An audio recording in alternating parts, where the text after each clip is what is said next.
Silakan dibuka Ustadz, sudah bisa dimulai. Assalamualaikum warahmatullahi wabarakatuh. Bismillahirrahmanirrahim. Alhamdulillahirabbil alamin wa bihi nasta'inu ala umurid dunya waddin. Allahumma shalli wa sallim ala sayyidina wa maulana Muhammadil Fatih. Lima ughliqa wal khatimi lima sabaqa. Nasiril haqqi bil haqqi wal hadi ila syiratikal mustaqim. Wa ala alihi wa sahbihi haqqa qadrihi wa miqdarihil aliyyil azim. Segenap para virtualiyat, para hadirin hadirat yang dimuliakan Allah Subhanahu wa taala. Perkenankan saya untuk membacakan kitab Arba'in Nawawi yang dikarang oleh Yahya ibn Syarafuddin An-Nawawi. Pada kali ini kita akan mengkaji hadis yang ke-12. Hadis yang diriwayatkan oleh Imam Abi Hurairah. Bismillahirrahmanirrahim. Al-hadis asani asyar. An Abi Hurairah radhiyallahu anhu qala Rasulullah sallallahu alaihi wasallam min husni islamil mar'i tarkuhu ma la ya'nihi. Hadisun hasanun rawahu Tirmidzi wa ghairuhu hakadha. Hadis yang ke-12 dari Imam Abi Hurairah radhiyallahu taala anhu, di mana beliau berkata bahwasannya Nabi kita Muhammad sallallahu alaihi wasallam bersabda, min husni islamil mar'i tarkuhu ma la ya'nihi. Termasuk dari bagusnya Islamnya seseorang adalah kesanggupan dia, kemampuan dia dalam meninggalkan segala sesuatu yang tidak memberikan faidah kepada dirinya. Hadis ini adalah hadis hasan yang diriwayatkan oleh Imam Tirmidzi dan juga diriwayatkan oleh selain Imam Tirmidzi dengan nuskhah atau redaksi yang sama. Pada kesempatan kali ini kita akan berbicara tentang tanda-tanda daripada bagusnya keislaman seseorang. Dilihat dari sifat-sifatnya, dilihat dari haliah atau karakternya, termasuk di antaranya adalah tarkuhu ma la ya'nihi, yaitu meninggalkan segala sesuatu yang tidak memberikan faedah kepada dirinya. Hadis ini menjelaskan bahwa seorang muslim yang hakiki adalah dia bisa menilai apa yang akan dia lakukan, apakah memberi manfaat untuk dirinya atau tidak, atau apakah bisa memberikan manfaat kepada orang lain atau tidak, atau bisa memberikan manfaat untuk agamanya atau tidak. Ketika tidak ada unsur manfaat dari segala sesuatu yang dia lakukan, dan kemudian dia meninggalkan hal tersebut, maka ini adalah termasuk golongan daripada seorang muslim yang bagus, seorang muslim yang hakiki. Ketika dia melakukan sesuatu yang tidak ada kemanfaatannya sama sekali, maka dia bukan termasuk golongan daripada seorang muslim yang bagus, yang hakiki, seperti halnya disebut di dalam hadis ini. Pada kesempatan kali ini, teringat dengan apa yang disampaikan oleh Nabi Ibrahim alaihi salam, bahwasanya seorang yang memiliki akal yang sempurna, alal aqil ayyakuna arifan bizamanih mustaqbilan fi sya'nih wa arifan bi rabbih. Seorang yang memiliki akal yang sempurna dia akan melakukan 3 hal. Yang pertama, dia akan mengetahui tentang apa yang terjadi pada zamannya, apa yang terjadi pada lingkungan sekitarnya.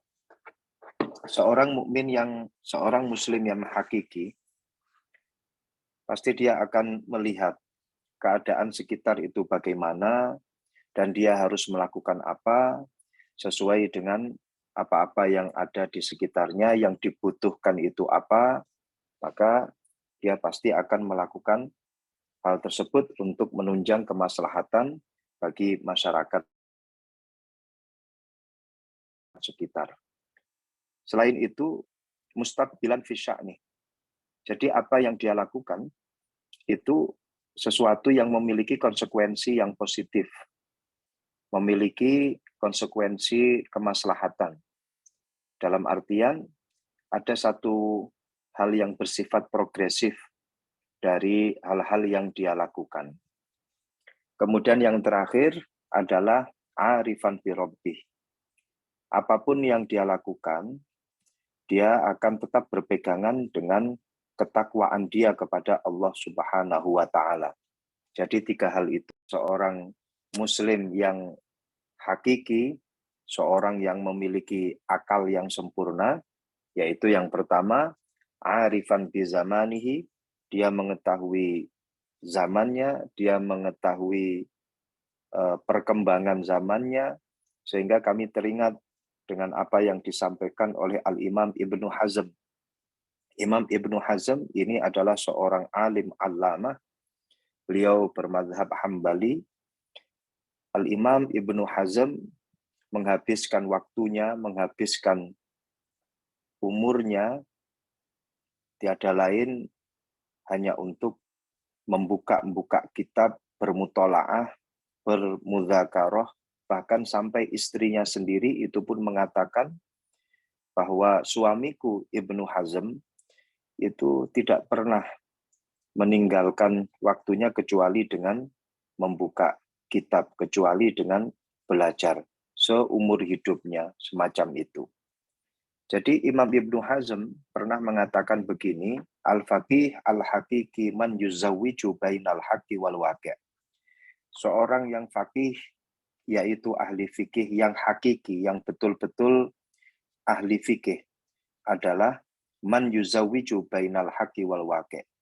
Dia orang yang mampu mengkombinasikan, yang mampu memadukan antara ilmu yang dia dapatkan dari majelis pengajian, ilmu yang dia dapatkan dari pondok pesantren, ilmu yang dia dapatkan dari madrasah, dia mampu untuk mengkombinasikan itu semua dengan realitas.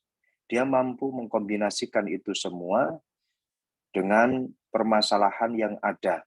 Sehingga ilmu-ilmu yang dia dapatkan dari pondok pesantren, dari madrasah, dari majelis ta'lim, majelis pengajian, itu dipakai untuk menjawab permasalahan-permasalahan yang dia hadapi. Jadi inilah seorang yang dikatakan sebagai al-faqih al-hakiki, seorang faqih yang hakiki versi Al-Imam Ibnu Hazm. Kemudian mustaqbilan fi sya'nih.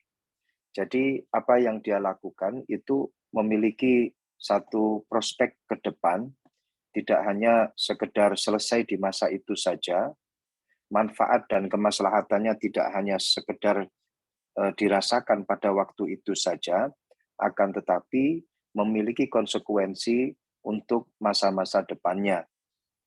Kemudian yang ini ada kaitannya dengan al-himmah, ada kaitannya dengan semangat seseorang. Saya katakan al-himmah atau semangat seseorang ini menjadi satu potensi agar orang tersebut bisa mendapatkan apa yang dia inginkan, bisa mendapatkan apa yang dia cita-citakan. Kita dapat menggapai apa yang kita harapkan tentu dengan kunci yang namanya itu himmah. Dikatakan bahwasannya yatirul mar'u bihimmatihi kama yatiru tayru bijanahaihi. Seseorang itu bisa terbang dengan memakai himmahnya, layaknya seekor burung yang terbang dengan kedua sayapnya. Semakin tinggi dia mengepakkan sayapnya, semakin keras dia mengepakkan sayapnya, maka dia akan semakin tinggi terbangnya. Manusia itu pun sama, ketika seorang manusia di situ dia memiliki himmah yang tinggi, memiliki semangat yang tinggi, maka dia pasti akan bisa mendapatkan apa yang dia harapkan, apa yang dia cita-citakan. Kemudian yang ketiga adalah arifan birabbih. Apapun yang dia lakukan dan dimanapun dia berada, dia selalu berpegangan dengan ketakwaan dia kepada Allah Subhanahu wa Ta'ala. Ini menjadi satu arti bahwa segala sesuatu yang kita lakukan harus berdasarkan lillahi ta'ala. Baik itu sesuatu yang kita lakukan untuk menjawab permasalahan yang dia hadapi, ataupun segala sesuatu yang dia lakukan yang memiliki konsekuensi untuk masa depannya. Sesuatu tersebut harus didasari dengan ketakwaan kepada Allah Subhanahu wa Ta'ala. Di mana ketika seseorang itu memiliki ketakwaan, yang ini adalah kunci dari segala sesuatu, kunci daripada kehidupan kita, kunci daripada kehidupan kita beragama, seperti yang disampaikan oleh Nabi Yuna Muhammad Shallallahu Alaihi Wasallam kepada sahabat beliau yang bernama Abu Dzar, bahwasanya Rasulullah pernah mengatakan, wahai Abu Dzar, kamu harus berpegangan dengan takwa kepada Allah Subhanahu wa Ta'ala. Usika bitaqwallah fa innahu ra'su amrika kullih. Kamu harus berpegangan dengan takwa kepada Allah Subhanahu wa Ta'ala. Kenapa? Karena takwa kepada Allah ini adalah kunci dari segala-galanya. Nah, kita teringat dengan apa yang terjadi pada eranya Ashabul Kahfi. Kita pasti pernah mendengar tentang kisah sekumpulan pemuda yang mengungsikan diri ke dalam gua. Mereka tidak kuat menahan dan mereka ingin menyelamatkan diri dari kezaliman yang terjadi pada masanya.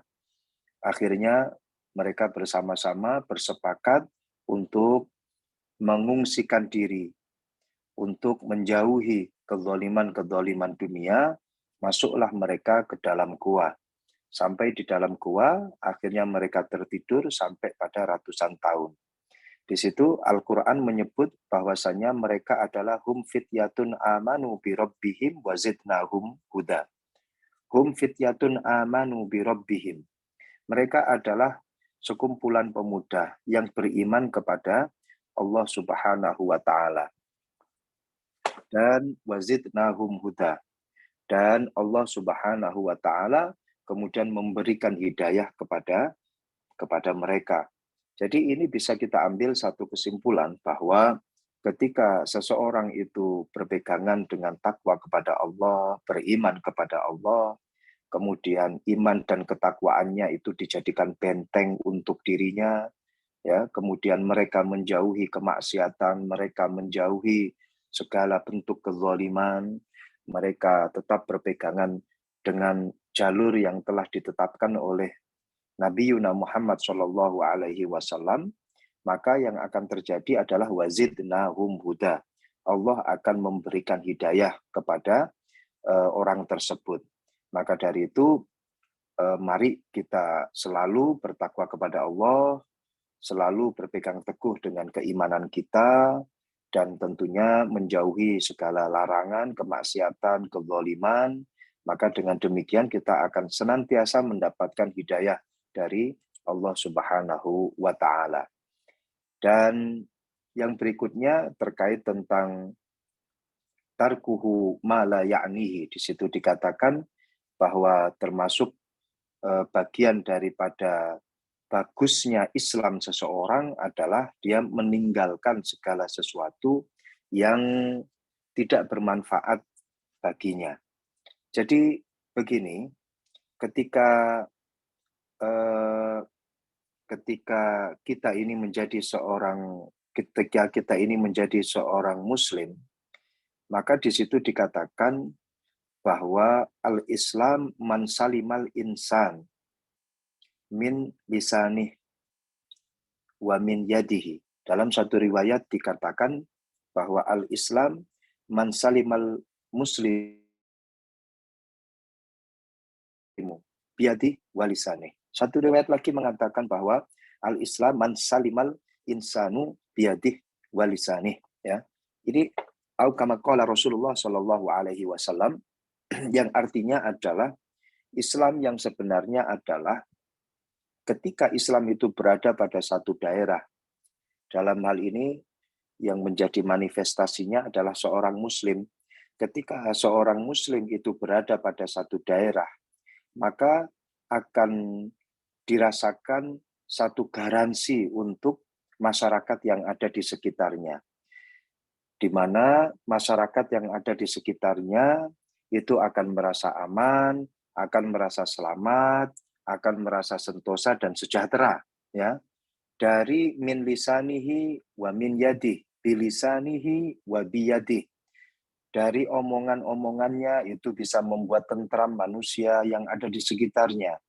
Dari perbuatannya itu bisa menjadikan tentram bagi masyarakat yang ada di sekitarnya. Ini menjadi satu tambahan kajian atau mungkin menjadi satu tambahan penafsiran daripada apa yang dimaksud di dalam hadis ini. Seorang Muslim harus bisa melakukan sesuatu yang memberikan manfaat, yang berpotensi memberikan manfaat untuk dirinya. Maka ketika ada seorang Muslim di situ malah membuat gaduh pada satu daerah, seorang Muslim malah justru membuat chaos, ya, antara satu dan yang lainnya, maka ini bukan dikatakan sebagai seorang Muslim yang hakiki yang disebut oleh Rasulullah Shallallahu Alaihi Wasallam, di mana keberadaannya itu mampu membuat kedamaian, keharmonisan, ya, ketentraman, baik lisannya ataupun tangannya itu selalu memberikan keharmonisan, ketentraman, ketenangan untuk masyarakat yang ada di sekitarnya. Maka dari itu, ketika kita berada di tengah-tengah masyarakat, mari kita berusaha, kita berlomba-lomba untuk menjadi seorang yang memberikan manfaat sebanyak-banyaknya kepada masyarakat yang ada di sekitar kita. Ada satu hal yang menarik di situ dalam tafsiran daripada hadis ini dalam kitab Al-Arba'in An-Nawawi, dikatakan suatu ketika sahabat Rasulullah Shallallahu Alaihi Wasallam Abu Dzar itu bertanya kepada Rasulullah Shallallahu Alaihi Wasallam tentang suhuf atau lembaran-lembaran yang diturunkan oleh Allah Subhanahu wa taala kepada Nabi Ibrahim alaihi salam. Kemudian Rasulullah menjawab dan mengisahkan tentang suhuf yang diturunkan oleh Allah kepada Nabi Ibrahim alaihi salam. Di antara apa yang disampaikan oleh Rasulullah, ya, di antara apa yang disampaikan oleh Rasulullah Shallallahu Alaihi Wasallam adalah seorang Muslim yang memiliki akal yang sempurna, dia harus bisa membagi waktunya menjadi 4 waktu. Dia harus bisa membagi hidupnya pada 4 waktu. Yang pertama adalah sa'atun yunaji fiha robbahu. Yang pertama adalah satu waktu dalam hidupnya dia memberikan waktu, meluangkan waktu untuk bermunajat kepada Tuhannya. Kemudian wasa'atun yatafakkaru fi sun'illahi ta'ala. Satu waktu lagi dia manfaatkan untuk bertafakur. Untuk bertafakur tentang ciptaan Allah. Bagaimana luhurnya Allah, bagaimana esanya Allah, bagaimana mulianya Allah, ya. Di mana Allah mampu menciptakan alam semesta ini. Kemudian yang keempat adalah sa'atun yuhaddisu fiha nafsahu. Satu waktu di mana dia mengintrospeksi diri. Dia menilai diri sendiri. Kemudian yang keempat adalah sa'atun yakhlu bidzil jalali wal ikram. Satu waktu di mana dia meluangkan waktunya untuk mendekatkan diri kepada Allah Subhanahu wa Ta'ala. Jadi, empat hal ini harus ada di dalam kehidupan kita. Kehidupan kita bisa dikatakan selama 24 jam, katakanlah semacam itu, selama 24 jam, ini jangan lupa ada empat hal yang harus kita lakukan. Saya ulangi sekali lagi, yang pertama adalah sa'atun yunaji fiha robbahu. Luangkan satu waktu, ya, dalam satu hari satu malam, dalam 24 jam, untuk bermunajat kepada Allah Subhanahu wa Ta'ala. Lakukan sholat sembahyang bersujud kepada Allah, di mana mengingatkan kita bahwasanya kita ini adalah seorang hamba. Di atas kita ada Tuhan kita.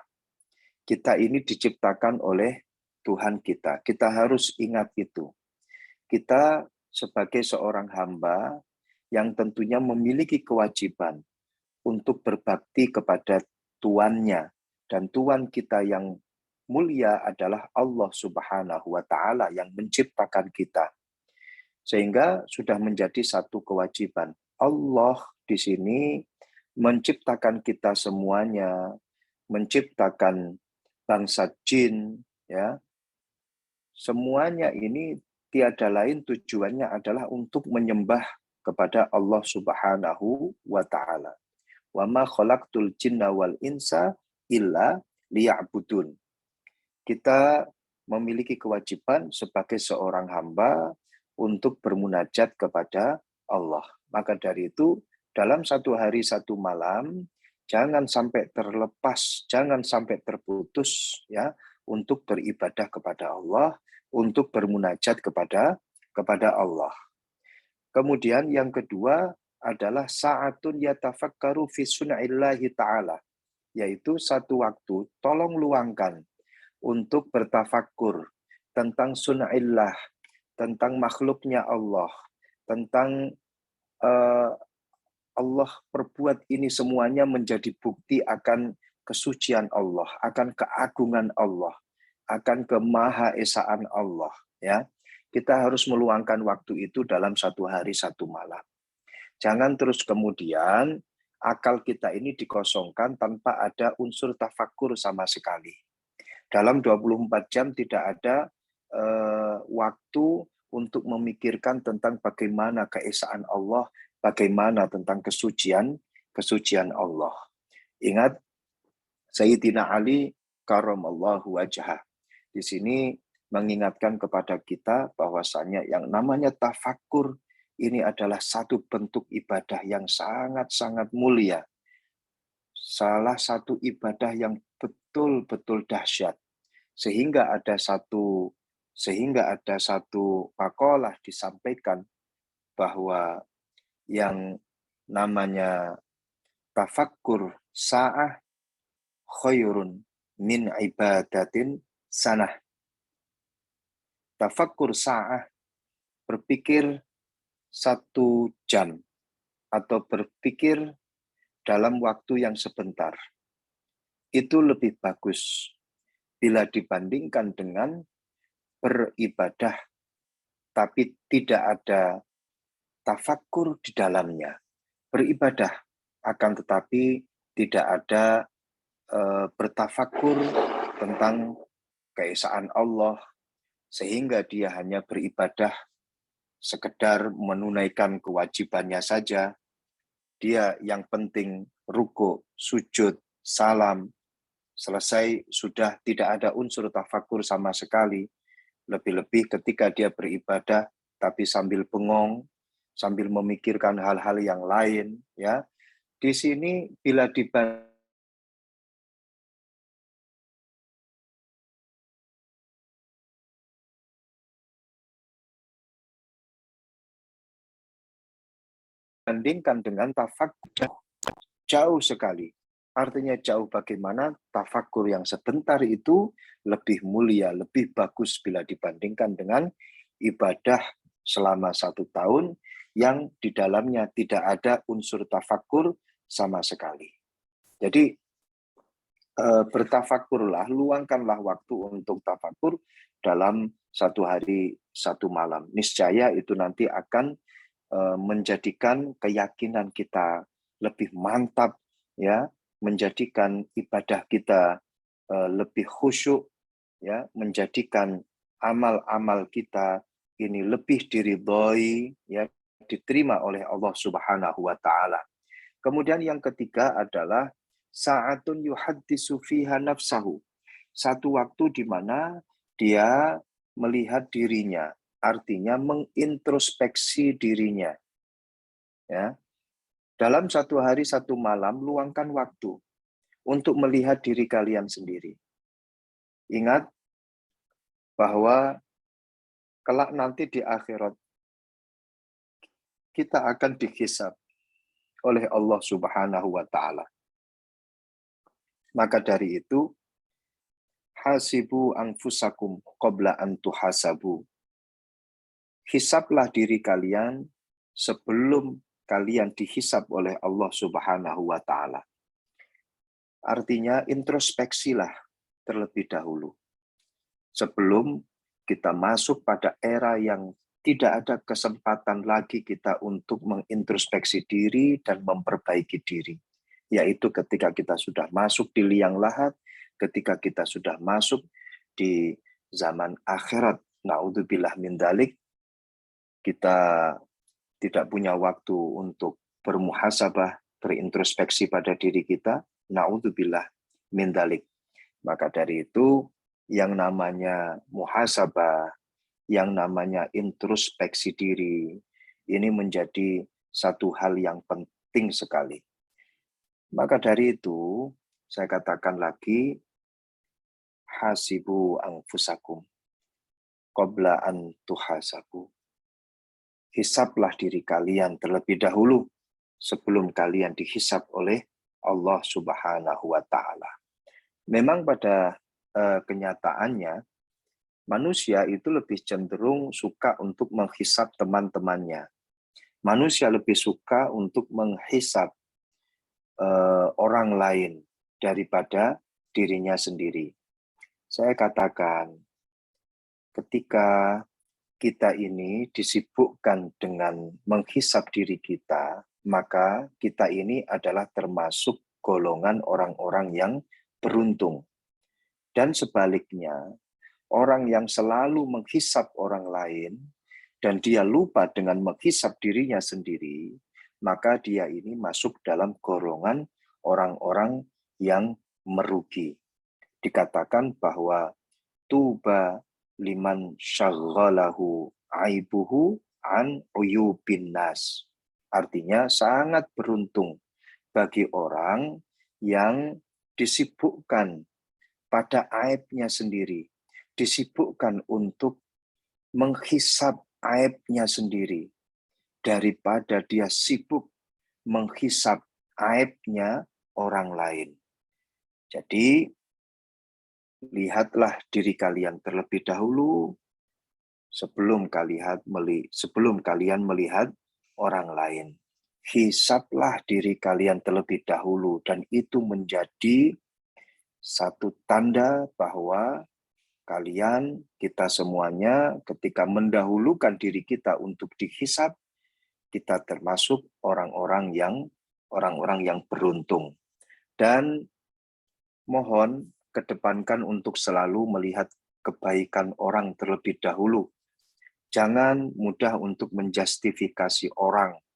Jangan mudah untuk menilai orang dengan kejelekan, dengan keburukan, menilai orang dari sisi negatifnya saja.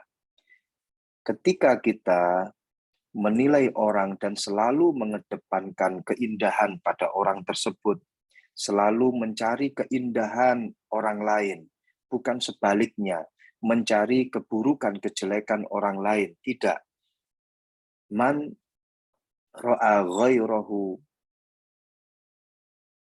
bi jamilin fa'rif bi anna dakhilaka jamilun. Atau dalam kata lain, man ra'a ghairahu jamalan fa'rif bi anna dakhilahu jamilun. Barang siapa yang melihat orang lain dengan keindahan, selalu menilai keindahan orang lain, dan dia tidak tersibukkan untuk mencari kejelekan-kejelekan orang lain. Orang yang melakukan hal semacam ini adalah orang yang memiliki hati yang indah. Sebaliknya, ketika dia hanya disibukkan untuk mencari kejelekan orang lain, maka di dalam hatinya itu penuh dengan keburukan. Di dalam hatinya dipenuhi dengan sifat-sifat yang jelek. Na'udzubillah min dzalik. Tapi itu yang sering kita temui di tengah-tengah masyarakat. Dan kita bersama pun juga berusaha untuk selalu berhusnudzon kepada orang lain. Untuk selalu menilai orang lain dengan penuh keindahan. Ketahuilah bahwasannya barang siapa yang ingin mendapatkan kebagusan, kebaikan dari Allah Subhanahu wa Ta'ala, maka senantiasalah untuk selalu memandang orang lain dengan kebaikan. Man ahabba ayyaqdiyallahu bihi khairan falyuhsini dhanna 'alal abdi. Barang siapa yang ingin selalu mendapatkan kebagusan dari Allah Subhanahu wa Ta'ala, maka falyuhsini dhanna 'alal abdi, maka senantiasalah untuk selalu berhusnudzon kepada orang lain. Ini dengan demikian, semoga saja kita selalu mendapatkan kebaikan dari Allah sehingga hidup kita senantiasa dipenuhi dengan rahmat dari Allah Subhanahu wa Ta'ala. Ada satu hal yang menarik ya, yang menilai pada diri kita ketika kita ini dikritik, kenapa sih manusia itu kok suka melihat jeleknya orang lain, tapi dia lupa dengan kejelekan diri sendiri. Ya, di situ ada satu jawaban yang luar biasa. Kenapa? Li'annal insan asyikun lin nafsih. Wal asyik la yangduru aibal ma'syuq. Orang yang selalu melihat kejelekan orang lain, tapi dia lupa sampai melihat kejelekan diri sendiri. Dan banyak manusia selalu suka melihat kejelekan orang lain bila dibandingkan dengan melihat kejelekan dirinya sendiri. Kenapa? Karena manusia itu adalah mereka suka melihat adalah mereka yang menyukai pada dirinya sendiri. Ya. Li'annahu asyikun li nafsih. Saya ulangi, li'annal insan asyikun li nafsih. Wal asyik la yangduru aibal ma'syuk. Orang yang melihat orang lain dengan kejelekan, artinya dia selalu bersuudzon, dan sehingga dia lupa dengan dirinya sendiri bahwa dirinya sendiri itu juga memiliki banyak kekurangan. Kenapa ini kok sering terjadi pada diri manusia? Karena manusia itu mencintai dirinya sendiri. Ya. Dan orang yang mencintai seseorang atau dalam hal ini mencintai dirinya sendiri, dia tidak akan sanggup melihat cacatnya orang yang dia cintai atau cacatnya dirinya sendiri yang dia cintai.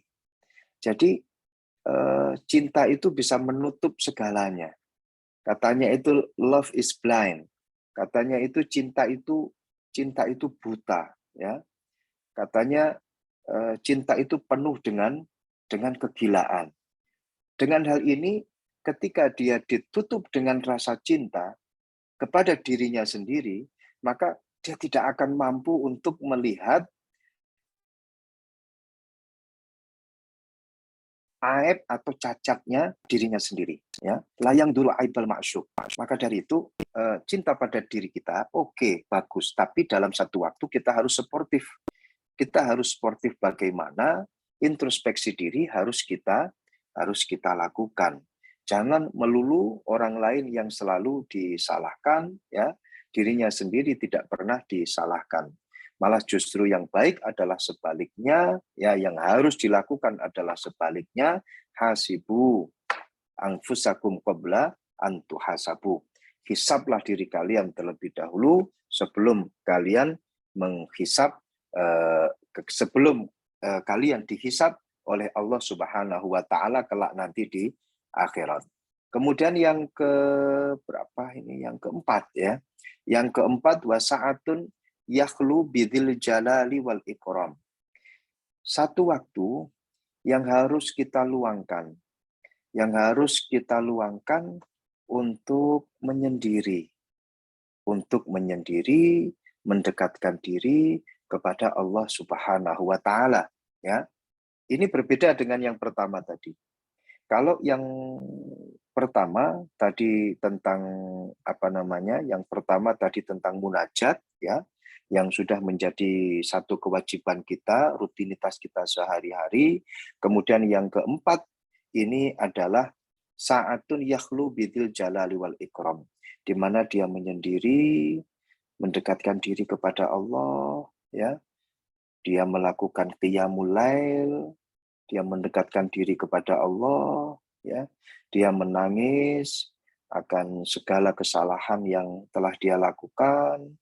Dia mendekatkan diri lagi kepada Allah, ya, menyadari kekurangan-kekurangannya, ya. Kemudian dia mengharapkan ridhonya Allah. Inilah 4 hal yang harus kita lakukan dalam sehari-hari kita. Jangan sampai 24 jam yang kita habiskan ini tidak ada 4 hal ini, ya. Tidak ada 4 hal ini. Na'udzubillah min dzalik. Ini mungkin penjelasan dari hadis yang ke-12 yang diriwayatkan oleh Imam Abi Hurairah. Kemudian untuk berikutnya saya persilahkan bagi para zumiyin, zumiyat, virtualin, virtualiat yang punya pertanyaan, mungkin ada hal-hal yang perlu di sharing di sini, saya persilahkan. Monggo.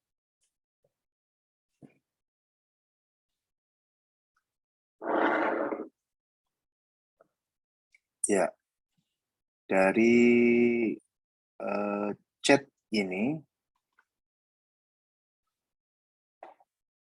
ada satu pertanyaan dari Ibu Naning. Assalamualaikum Pak Ustadz, mohon maaf, apakah bisa dijelaskan kembali bagaimana cara bertafakur dan muhasabah dan bagaimana cara melakukannya? Saya masih kurang paham. Terima kasih Ibu Naning. Ya. Saya ulangi sekali lagi. At-tafakkur yaitu berpikir tentang dirinya sendiri, berpikir juga tentang keesaan Allah yang tadi saya sampaikan, sa'atun yatafakkaru fi sun'illahi ta'ala. Bertafakur tentang keesaan Allah, yaitu melalui makhluk-makhluknya Allah. Seperti yang disampaikan di dalam Al-Quran, di situ ada perintah, lihatlah pohon tersebut ketika berbuah. Ini maksudnya adalah tidak hanya sekedar melihat pohon tersebut berbuah, melihat buah pada pohon itu, akan tetapi kita berpikir secara mendalam. Bagaimana bisa pohon itu berbuah kalau tidak ada kekuatan dari Allah Subhanahu wa Ta'ala? Bagaimana pohon itu bisa tumbuh ketika tidak ada kekuatan dari Allah Subhanahu wa Ta'ala? Allah menciptakan alam semesta ini, semuanya itu ada hikmahnya. Semuanya ini ada tujuannya. Menjadi seorang yang ulil albab, orang yang memiliki akal yang sempurna, dia akan selalu menggerakkan akalnya, dia akan selalu menggerakkan otaknya. Termasuk subjek daripada pergerakan otaknya adalah yatafakkar fi sun'illahi ta'ala. Dia bertafakur akan keesaan Allah, kekuatan Allah melalui makhluk-makhluk yang diciptakan oleh Allah Subhanahu wa Ta'ala. Ya.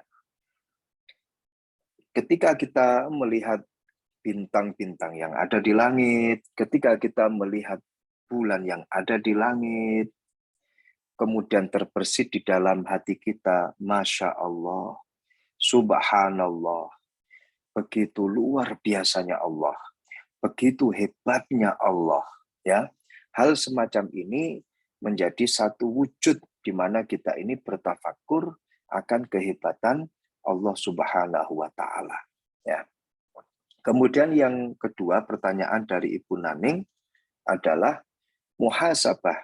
Bagaimana sih caranya kita bermuhasabah, mengintrospeksi pada diri kita sendiri? Di mana ketika seseorang itu selalu melihat bahwa dirinya ini memiliki kesalahan, ya. Terus tapi bukan berarti akhirnya dia ada unsur trauma atau psiko, tidak ada. Tapi di mana dia melihat pada dirinya ini ada satu kekurangan, ada satu kesalahan. Terus kemudian dia memperbaiki dan menyempurnakan dari kekurangan-kekurangan yang dia lakukan. Semisal praktek dalam keseharian ketika kita banyak meninggalkan sholat-sholat sunnah. Kita hanya melakukan sholat-sholat wajib. Ya. Terus kemudian kita berpikir, betapa bodohnya aku menghabiskan waktu ini hanya mengerjakan sholat-sholat wajib. Meninggalkan banyak sekali ibadah-ibadah sunnah. Malah justru sebaliknya, memakai waktu-waktu yang luang ini untuk hal-hal yang tidak ada manfaatnya. Ya, dengan demikian dia bermuhasabah pada dirinya, ya, sehingga terketuk pintu hatinya, kemudian dia menjadi lebih baik dari hari-hari sebelumnya dan mengisi hari-harinya itu dengan menambah ibadah-ibadah sunnah. Ya. Kemudian yang kedua, bisa jadi dia itu melihat orang lain menjadi cermin bagi dirinya. Karena di situ juga dikatakan dalam satu hadis Rasulullah Shallallahu Alaihi Wasallam bahwa al-mu'min mir'atul mu'min atau al-muslim mir'atul muslim. Artinya orang lain, orang mukmin lain, orang muslim lain, ya, itu adalah cermin bagi orang muslim tersebut.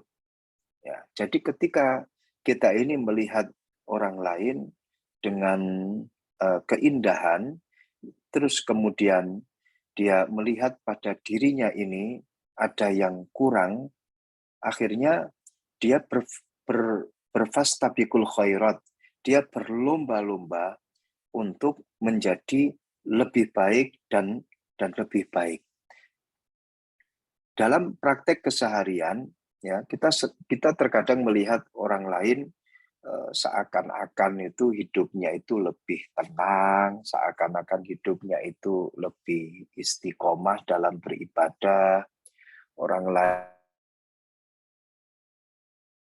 yang seakan-akan hidupnya itu lebih dipenuhi dengan kegiatan-kegiatan amal soleh, ya. Kemudian di dalam hatinya ini terbersit ada satu keinginan untuk menjadi seperti dia. Maka ini adalah satu praktek di mana menjadikan orang lain tersebut sebagai cermin untuk dirinya sendiri. Dan ini adalah sesuatu yang mulia, ini adalah sesuatu yang baik gitu loh. Dan ini adalah satu proses al-muhasabah pada diri kita, ya. Aku ingin menjadi seperti dia dalam hal kebagusannya. Aku ingin menjadi lebih baik dari dia, dan ini bukan termasuk golongan daripada iri, ya. Ini bukan termasuk golongan daripada syirik, itu bukan, ya. Tapi ini adalah satu motivasi diri, ya, untuk menjadi lebih baik. Jadi ini yang dimaksud dengan tafakkur dan muhasabah. Kemudian ada lagi pertanyaan yang disampaikan oleh Ibu Novia Anggraini. Assalamualaikum. Mohon maaf, sebelum Ibu Novia, ini ada Ibu Nata Atmanas Sutisna. Mohon maaf, Ibu atau Bapak Nata Atmanas Sutisna.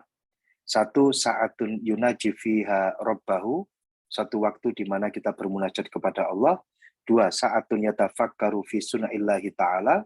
Tiga, saatun yuhaddisu fiha nafsahu. Kemudian empat, saatun yakhlu bidil jalali wal ikram. Ini saya kira kesimpulan saya yang kemudian ditulis oleh Bapak atau Ibu Nata Atmanas Sutisna. Kemudian ada pertanyaan dari Ibu. Kalau ini jelas Ibu Novia Anggraini. Mohon maaf.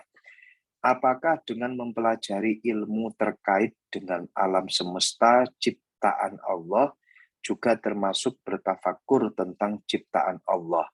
Atau tafakur hanya dalam konteks merenung dan berpikir mendalam? Tafakur yang dimaksud di sini adalah seperti tadi yang saya sampaikan, yang mampu untuk menambahkan keimanan dan ketakwaan kita, ya. Tidak harus berpikir secara mendalam, tidak kemudian harus merenung, tidak harus semacam itu, selama kita ini ada sikap hati terbersit tentang kehebatan Allah, kemudian keesaan Allah, ya, melalui makhluk-makhluknya Allah, ini sudah termasuk bagian daripada tafakur, ya. Termasuk juga diantaranya adalah mempelajari ilmu yang terkait dengan alam semesta ciptaan Allah Subhanahu wa Ta'ala, yang kemudian di dalamnya juga terbersit tafakur tentang kehebatan Allah, tentang keesaan Allah, kesucian Allah, maka itu sudah termasuk golongan daripada orang-orang yang bertafakur kepada Allah. Lain halnya ketika dia mempelajari ilmu, lebih-lebih ilmu agama Islam, tapi di dalam dirinya tidak ada unsur tafakur, di dalam dirinya tidak ada rasa tafakur, ya, tentang sifat-sifatnya Allah yang maha suci, ya, maka ini seperti orang mempelajari budaya lain, tapi dia tidak masuk di dalamnya dan tidak ingin untuk menjadi bagian dari budaya tersebut. Nah, ini lain, berbeda dengan konsep tafakur yang kita maksud di sini. Ketika kita mempelajari sesuatu, kemudian didasari dengan pensucian pada sifat-sifatnya Allah, kemudian mengantarkan diri kita untuk lebih iman, yakin kepada Allah, melalui makhluk-makhluknya Allah yang kita jadikan sebagai objek tafakur kita, maka inilah yang dimaksud dengan tafakur yang ada nuansa ibadah kepada Allah Subhanahu wa Ta'ala. Begitu Ibu Novia Anggraini. Kemudian selanjutnya, Assalamualaikum Ustadz. Izin bertanya, dalam ini dari Nata Admanas Sutisna. Izin bertanya, dalam kegiatan sehari-hari yang padat dengan pekerjaan, membuang waktu untuk bermunajat dan beribadah kepada Allah pun menjadi lebih sedikit. Bahkan terkadang di dalam ibadah sholat pun tidak terlalu khusyuk, seperti masih memikirkan pekerjaan duniawi. Bagaimana cara memanajemen hati dan pikiran agar dalam setiap langkah kita senantiasa fokus mengingat kepada Allah Subhanahu wa Ta'ala. Terima kasih. Wa ma khalaqtul jinna wal insa illa liya'budun. Allah menjadikan kita semuanya, tiada lain tujuannya adalah untuk beribadah kepada Allah Subhanahu wa Ta'ala. Kalau kita lihat dari ayat ini, kita pasti akan sadar bahwa segala sesuatu yang diciptakan oleh Allah, termasuk kita, apa yang kita lakukan, segala sesuatu yang kita lakukan, ini tiada lain adalah untuk ibadah kepada Allah Subhanahu wa Ta'ala. Sehingga pekerjaan kita, amaliyah kita, aktivitas kita, ketika tidak ada unsur ibadah kepada Allah, maka aktivitas tersebut menjadi satu aktivitas yang nonsen, menjadi aktivitas yang zong. Ya, ini kalau kita meresapi lebih dalam ya, tentang ayat tersebut, bahwa segala sesuatu, Allah menjadikan segala sesuatu itu tiada lain adalah untuk beribadah kepada Allah. Wa ma khalaqtul jinna wal insa illa liya'budun. Manusia, jin, ya, semuanya itu diciptakan oleh Allah, itu tujuannya hanya satu, yaitu untuk beribadah kepada Allah. Sehingga aktivitas kita, apapun yang kita lakukan, kalau tidak ada unsur ibadah di dalamnya, maka ini menjadi satu aktivitas yang zong. Ini harus kita harus kita cermati, ya, agar segala sesuatu yang kita lakukan ini harus didasari dengan unsur ibadah. Kemudian ada satu terapi yang itu mungkin bisa menjadi satu tips untuk memanage hati kita, bahwa perkara-perkara yang disandarkan untuk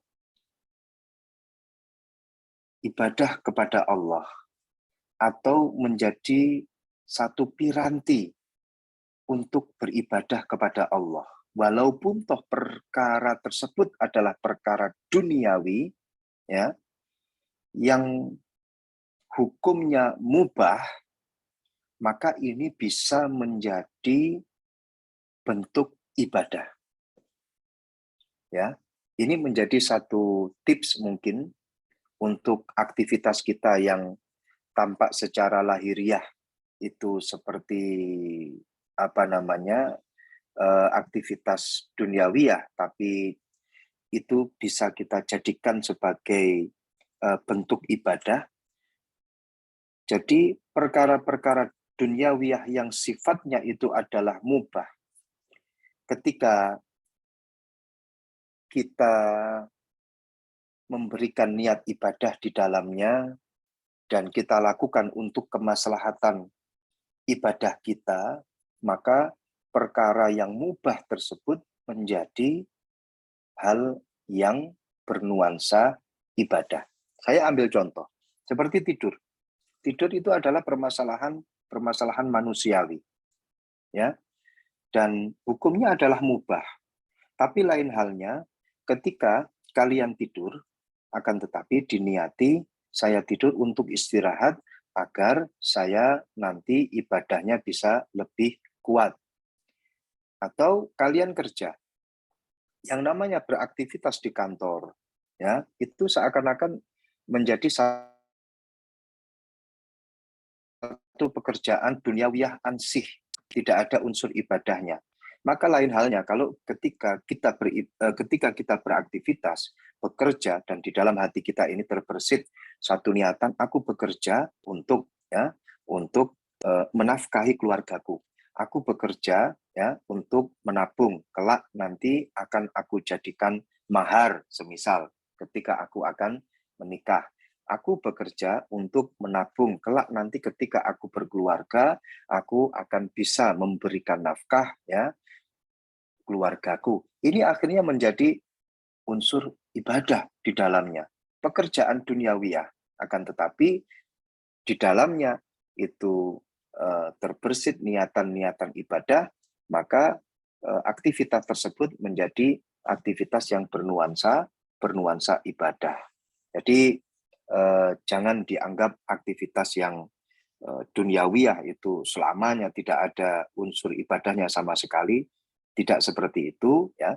Bisa dijadikan satu amal yang bermuatan ibadah ketika disandarkan pada ibadah. Itu mungkin. Kemudian mungkin ada pertanyaan lagi. Saya kira sudah tidak ada pertanyaan, ya.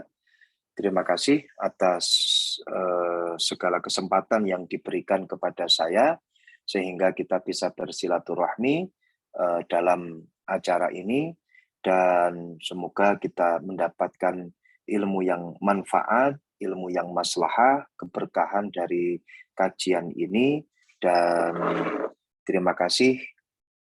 Kita tutup dengan berdoa bersama dengan harapan semoga Allah senantiasa menjaga kita, Allah senantiasa memberikan kita kesehatan, keselamatan, dan menaungi dengan rahmat dan hidayahnya. Amin ya rabbal alamin. Al-Fatihah. A'udzubillahi minasyaitonirrajim. Bismillahirrahmanirrahim. Alhamdulillahirabbil alamin. Arrahmanirrahim. Maliki yaumiddin. Iyyaka na'budu wa iyyaka nasta'in. Ihdinas siratal mustaqim. Siratal ladzina an'amta 'alaihim ghairil maghdubi 'alaihim waladdallin. Amin. Bismillahirrahmanirrahim.